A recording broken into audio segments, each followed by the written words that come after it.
Hi guys, I bet all of you have been rejected. Maybe you've heard something like, sorry, but you're not good enough. I know this can be really discouraging, and I know a lot of people have felt miserable when hearing no as an answer. But I don't want you to be like them.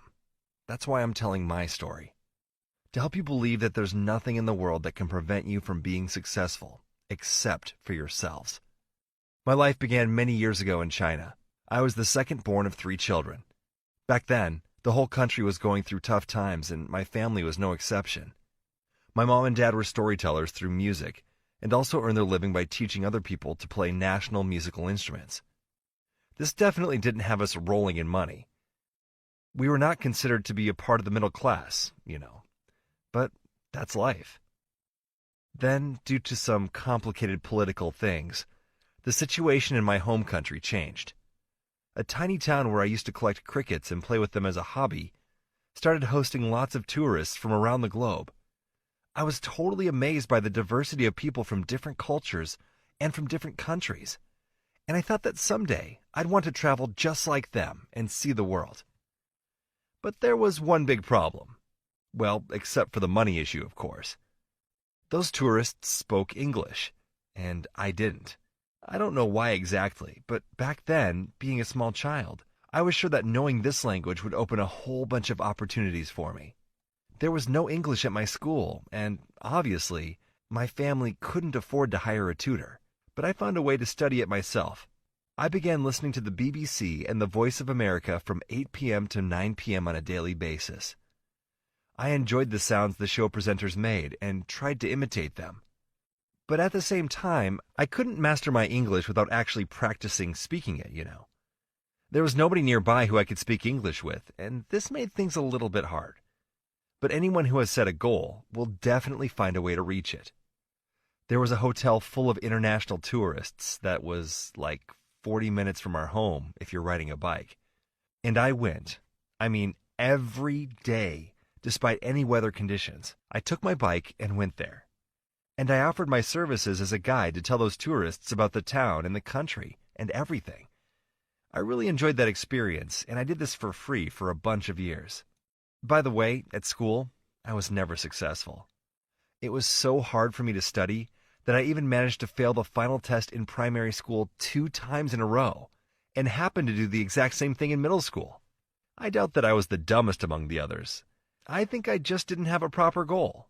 But my obsession with learning English really inspired me. When I turned 16, I was still doing my free tour guide job.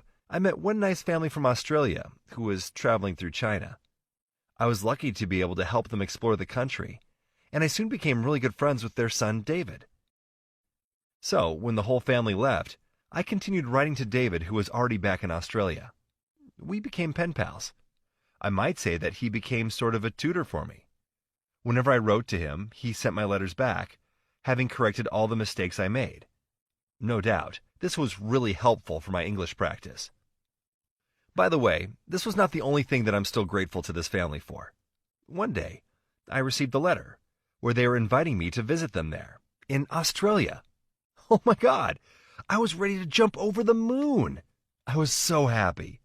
I couldn't believe that this was finally happening to me, and I was actually about to go that far away and finally make my dream of traveling come true. But hey, we're still far from the happy ending of the story. Remember, I started with the rejections issue? Well, I applied 7 times for an Australian visa before they allowed me to finally go there. Of course, every time I'd get a no answer, this made me sad. But I kept struggling and trying, and it was all worth it. I spent a whole month in Newcastle, and this changed my life. Before I left China, I was taught that China was the richest, happiest country in the world. So when I arrived in Australia, I thought, oh, my God, everything is different from what I was told. And since then, I started to think differently. I knew that without family money or some proper connections, education was the only chance for me to make my way in the world. That's why I decided to apply to college. And guess what? I failed the entrance exam twice. But I already knew that the most important thing for someone to have is patience. So I kept trying, and I finally got into the Teachers Institute in my home country. By the way, speaking of education, I applied to Harvard 10 times, and all 10 times I was rejected. At some point, I thought, maybe someday I'll go teach there. After I graduated, I applied for as many jobs as I could and continued to get dozens of no answers. I tried to join the police, but they said I was not good enough, and I was the only one of 5 applicants who got rejected. When the KFC network entered China, I tried to join it, but again, 23 people were accepted there, and I was the only one who got rejected. Was I offended? Well, I don't like to complain about things. I think that all of these failures, in the end, have tempered my character, because if you don't give up, you still have a chance. I was finally hired as an English teacher, and I loved that job and my students, but, the salary was dramatically small, about $12 a month. It was hardly enough to pay for a living. That's why I never hesitated to do anything, like selling fruit, for example. But this was still my starting point. I was constantly looking for the job of my life. At some point, I started a small translating business and was happy to join a Chinese company on their trip to the U.S. It was 1995, and I got acquainted with the internet for the first time. I tried to search for any Chinese goods on the internet, and imagine how surprised I was when I couldn't find any. I thought, there's got to be something, like a website, that would link commercially to the planet. On my way back home, I just couldn't shake the thought about how a trade giant like China could be that detached from the World Wide Web. I couldn't think about anything else but the opportunities I saw. It was then when I decided to found the first internet company in my country. I had no experience with computers or coding, and my education definitely wasn't suitable for this, but I already knew how important it was to have a skill for overcoming challenges. I made a few attempts in this direction. The internet trade, I mean. But my first 2 ventures failed. But, I happen to be blessed with a gift. Maybe I can call it that. I can be very convincing. So I gathered 17 friends of mine in my apartment and talked to them honestly about what I thought was the perspective of what I wanted to create. And together we made it.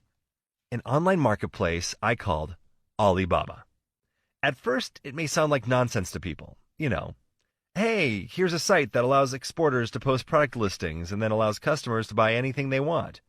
But very soon, others shared my vision, and the service started to attract members from all over the world.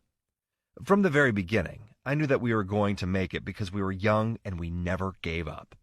And do you know when I finally knew that Alibaba had made it big? It's when one day an exporter came up to me in a restaurant and offered to pay my bill. He said that he made a lot of money working with Alibaba Group. I was very pleased. One of those tourists who I helped to discover China couldn't remember my Chinese name, so he gave me the nickname Jack. Now you know me as Jack Ma, one of the most famous and richest people in China, and the executive chairman of the largest e-commerce company. At least that's what Wikipedia says. But what really makes me happy out of all of this is that with everything that I managed to achieve, I could change the world for the better. I had always had the right people next to me. And I strongly advise you to not just choose the best ones to socialize with, but the right people. When I was getting my education, I met my wonderful wife, who was my main supporter and the main believer in me in whatever I'm engaged in. She married me when I had nothing, and both of us were simple teachers. She was next to me when we had tough times, like not having enough money to make a living. When my friends and I founded our website, she quit her stable job to help us in the best way she could, cooking and taking care of everybody, especially me, of course.